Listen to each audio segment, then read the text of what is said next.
Apologies, my people. We had to cut our first broadcast short because of internet troubles. We're struggling with bad network. I hope this set will be much better. It had gone on for about 18 minutes, actually. So, but it was, a kind of make break kind of broadcast, and it wasn't looking pretty. So we decided to have a do over, and I hope you will be able to rejoin us because yeah, it didn't really look good. It didn't really look good. But let's test our audios and see if we can get back in the conversation. Really, excuse me. Let's test our audios and make sure everything does align for us in place.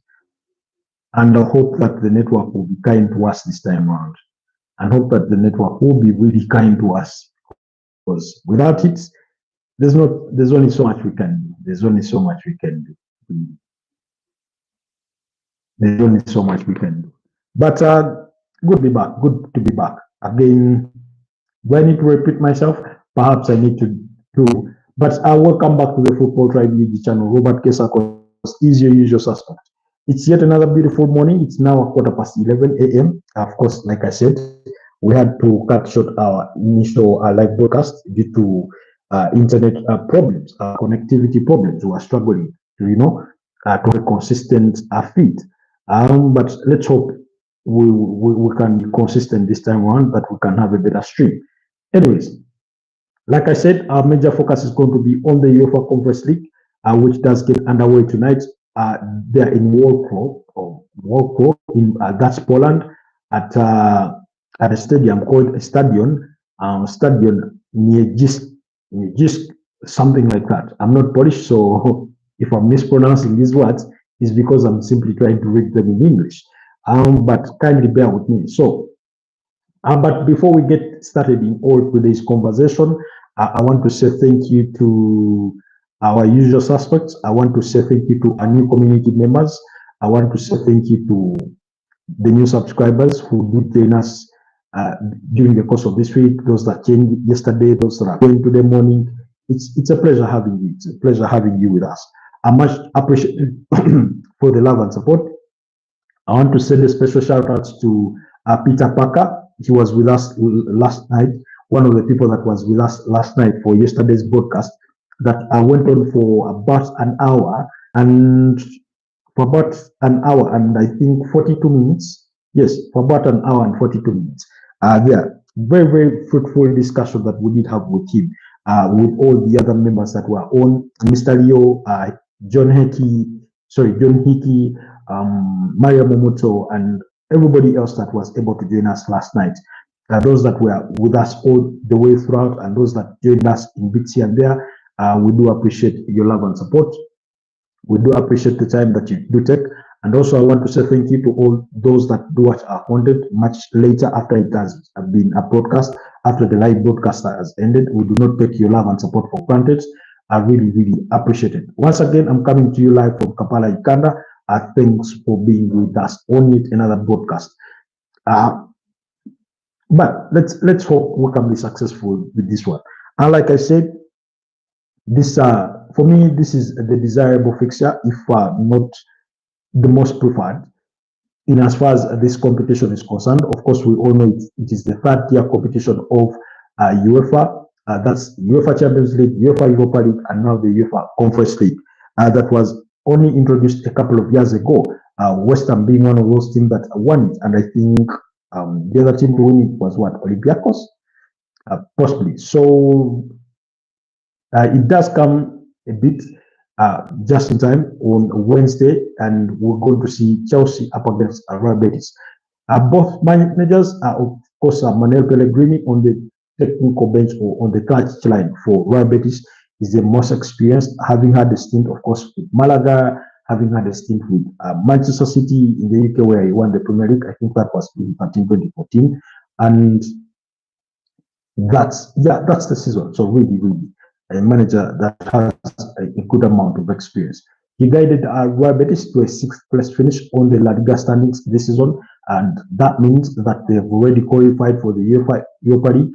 So whoever goes on to win this particular accolade, there won't be anything more than bragging rights, and maybe the winners kind of package that they may earn from this, because if you win this competition, you definitely qualify for the UEFA Europa League the following season, as is the case with the winner of the UEFA Europa League directly qualifying for the UEFA Champions League.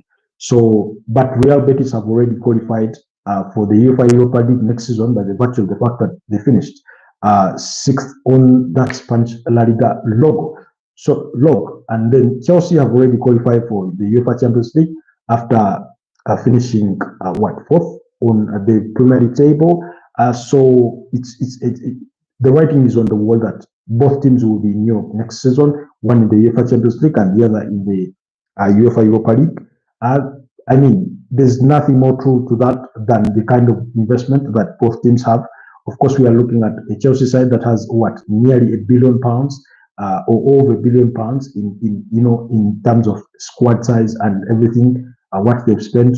You look at players like Mikhailo Modric, look at players like Enzo Fernandez, Moises Caicedo, all these players that have been bought quite expensively. You look at players like Cole Palmer, bought 2 seasons ago for about £45 million. You look at the striker in that's Nicholas Jackson. You look at Romeo Lavia, bought for £50 million from Southampton. And you look at Pedro Neto, bought for about nearly £60 million from Wolverhampton Wanderers. So really, an expensive Chelsea squad. Good morning, but I'm going to work. I understand, Mariam. Thank you for joining us. We were on earlier, but we were disturbed by internet. We were having network issues, so we had to redo the broadcast. So we cancelled the first asset and we did the broadcast. But thank you so much, Mariam, for the love and support. It was a pleasure having you last night on yesterday's broadcast. But we'll proceed. So, so that's the kind of Chelsea squad that we're talking about. Then when you look on the other side, you have a Real Betis squad that is, I think, worth about 130 million euros, something like that. It's nonetheless a very potent squad with an experienced manager, like I've said. Particularly, I'm really happy for Isiko Alcaron. I think he's had a wonderful couple of seasons with Real Betis. I'm happy for Hector Bellerin, that's the former Arsenal right back. He does feature for Real Betis. I'm particularly happy for Cedric Bakambu, that's the DR Congo international, the striker who plays for this Real Betis side.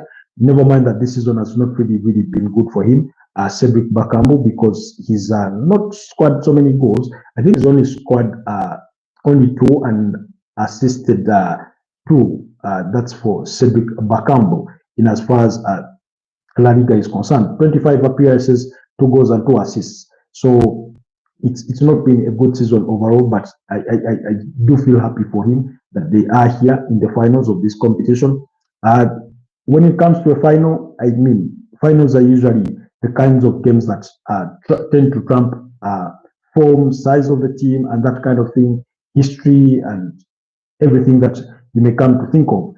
Sometimes even sacrificing pedigree at the altar. So, because when you look at again, like I was saying in the earlier broadcast, that when you look at the final between Crystal Palace and Manchester City in the FA Cup final for 2025 at Wembley Stadium, Crystal Palace going on to win that one by goal to nil. Basically, it was that one key moment that won Crystal Palace the game. Never mind that Man City missed the penalty on the other side through Omar Mamouche, Dean Henderson saving that, and then he himself in a horrendous decision, avoiding the red card for handling the ball outside the area. That notwithstanding, the final is always a game of moments. You get your moments, you choose your moments, capitalize on them, and then you have a chance at going on to win it. So that is what I think will define as well this final. You look at the UEFA Europa League. Tottenham Hotspur beating up against Manchester United last week on Wednesday, beating them by goal to nil. That one moment, Pape Matsar floating in the ball. Brennan Johnson in the mix of that, chaos with Luke Shaw, the goalkeeper, and the Onana, and sends that ball in the back of the net. And it finished 1-0. And Tottenham are champions of the UEFA Europa League. So that is the nature of finals. Go back to the last couple of UEFA Champions League finals. Go back to 2023, Man City needing that lottery moment to win it. 2021, Chelsea needing that Kai Havertz moment to win it 1-0. Go back to 2020, Bayern Munich needing that Kingsley Coman moment to win it all. Real Madrid beating up against Borussia Dortmund by 2-0, I think, in last year's final. So it's finals are games of moments. Everything else that happens, you could give an entertaining game, but if you cannot capitalize on a moment, on those few moments in the game, then you're bound to be accosted in as far as winning a final is concerned. So basically, it won't be any different from this case. So particularly, I'm also happy for the likes of Pablo Fornos, had a stint at West Ham United, where Manuel Pellegrini, he himself, I think, was manager. Manuel Pellegrini. So you look at this component of players, and Mark Bartra, I mean, really a decent Real Betis side that you do wish well. On the other side of Chelsea, I mean, bar wishing them well is, for me, I sort of feel sad or pain by Mukalo Modric's situation, because I remember how much content I labored to try and watch about Mukalo Modric when he was linked with the January transfer move to Arsenal, and I think that was in January 2023. And I really looked forward to that transfer. The player was insinuating all about these things, moving to Arsenal. He was really excited about the prospect of it. And he ended up at Chelsea because Chelsea offered the better, payment terms and, deals to Shakhtar Donetsk and the player. And they got his way. And ever since then, they've not achieved what they hoped they would achieve with him. He's not even blown hot and cold. He's never been blown any hot whatsoever. You hardly remember many moments of him in a national shirt, including maybe that one spectacular goal as Arsenal versus Chelsea. I think that game ended in a 2-2 draw. Declan Rice and Leandro Trossard scoring for Arsenal, while Mukalo Modric scored for Chelsea. And I struggle to remember, was it Cole Palmer that also scored for Chelsea on the night? So really for me, it's that kind of fixture when I look at it. So I feel pain for him because he's now provisionally suspended as he continues to be under investigation for breaching anti-doping rules. Although he did come out to say that was many months ago, that nothing was intentioned, that we couldn't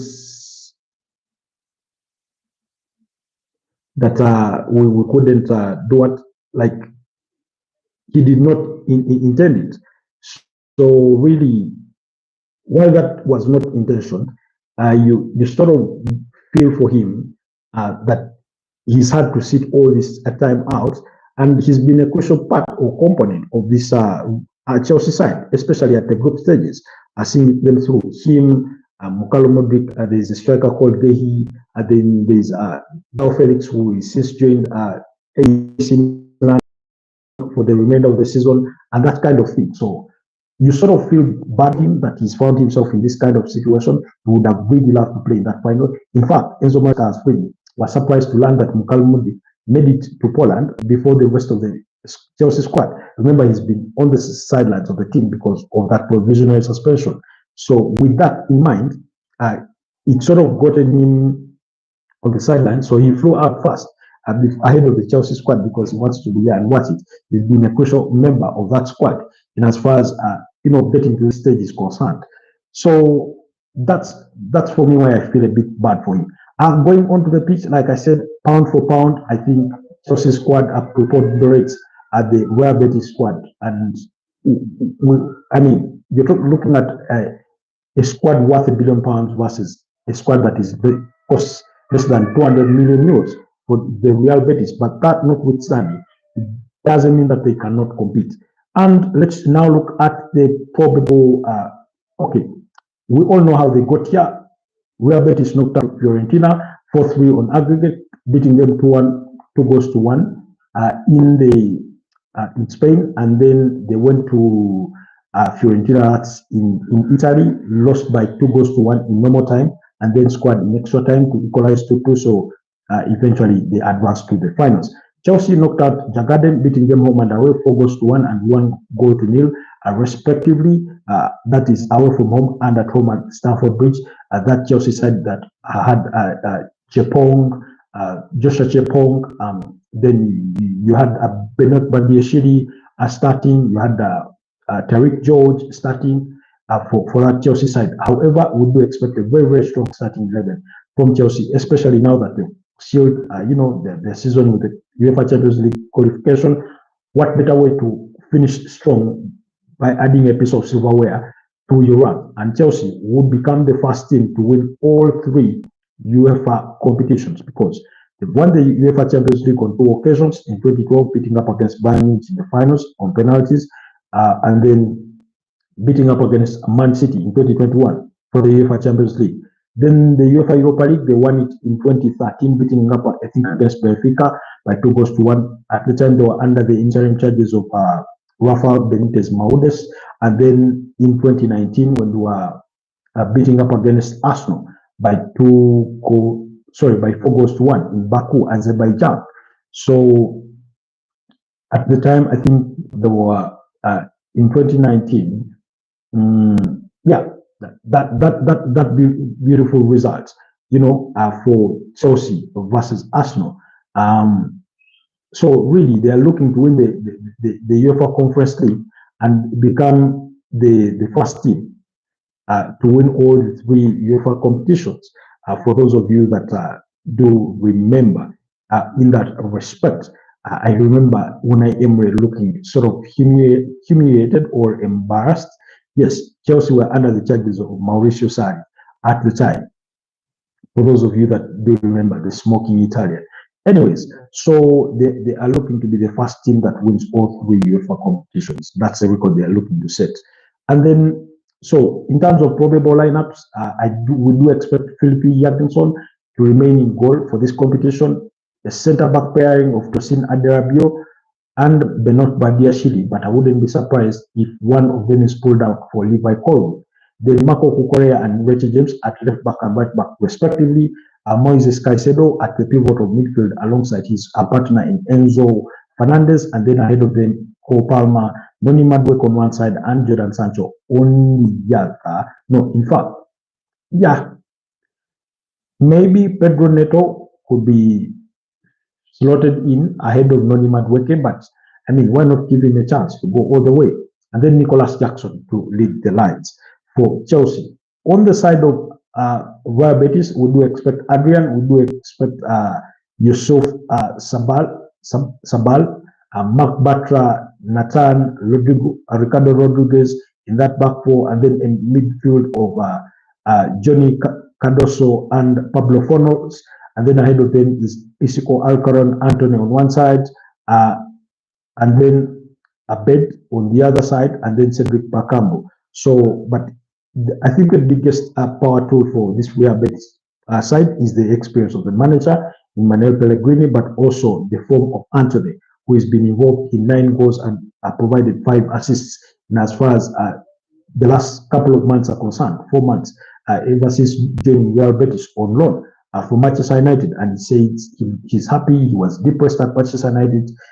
He's not playing, and now he feels really, really good. And has since been summoned to the Brazil national team that is going to be playing against Ecuador for the FIFA club, for the FIFA World Cup 2026 qualifiers there for South America. So quite impressive. Away from that, Liverpool are serious. Let's speak transfers, because Liverpool are seriously pursuing Hugo Ekitike, and talks have been held for them to try and sign him from Eintracht Frankfurt. Again, he's a player we spoke about last night, and we did speak that it is a deal that could cost them in the region of 100 million euros. Obviously, Liverpool can afford it, given that they've not had so much transfer activity in the last couple of windows. In January, in the summer transfer window, and then even the one last. So really, you look at it and they find themselves in a really, really strong position financially. but they are trying to sign Hugo Ekitike. That's the 22-year-old French international from Frankfurt, and that's according to Florian Plettenberg, who works with Sky German. And I think, yes, he says the next big target from the Bundesliga. Understand Liverpool are now seriously in the race for Hugo Ekitike. Talks have taken place. Scott and Edwards, that's the manager and the sporting director, respectively. Him, the biggest rival at the moment is Chelsea. Eintracht Frankfurt have not yet received any offer. Marcus Kroshe still will demand 100 million euros for the player. So that's Hugo Ekitike, who they are interested in signing. That's for Liverpool. Then we told you about the deal that we told you about Jeremy Frimpong flying into the UK yesterday to complete his move. Liverpool remain in pursuit for Milos Kakes and that kind of thing. But we'll get to speak about the whole transfers and everything in the evening. That is in the late night broadcast. I think we'll be looking to do the broadcast an hour before kickoff for that game between Chelsea and Real Betis. So that means according to our usual time of about 10:30 p.m. East African time when we do come live, we'll make live. That's at about 9 p.m. and then we get the conversation going so that I can let you guys go and enjoy that game, and probably we can speak at halftime or even at full time. So keep your eyes peeled for that. So quickly, let's go through the transfer speculation as we do have it, because Saudi Pro League Al Hilal have offered a deal for Manchester United captain Bruno Fernandes, and told the Portuguese midfielder that he has 72 hours to make a decision. Again, we spoke about this yesterday. There's also a short, that's a video on the channel. Go to the channel, check under shorts. You'll find a clip about Bruno Fernandes. We spoke about this last night as well. So they do want to sign him quite expensively for a fee of about 100 million pounds. That's what they're willing to offer Manchester United. Manchester United are adamant they don't want to sell, but Al Hilal want to have him for their FIFA Club World Cup squad, and are willing to offer him 700,000 pounds in wages, and that's tax-free per week to try and take him. Man City do want to sign Ryan Cherki, the 21-year-old French playmaker, midfielder slash Kamwenda, there. But Liverpool are among those interested, as well as Chelsea, who are looking to sign Ryan Cherki. Only 21 years of age, quite very good player in Ryan Cherki there. So Man City have entered that race. Then Man City, of course, remain in pursuit of Tijan Riendas. That's the midfielder from AC Milan, as well as Tino Livramento, the right back from Newcastle, and Ryan Archnori. That's the 23-year-old Algerian international from Wolverhampton Wanderers. So, I mean, Pep Guardiola is looking to set up quite the team. If he gets it his way, we're in for it next season. And I do understand he's going to revamp his coaching squad. So let's keep our eyes peeled for that.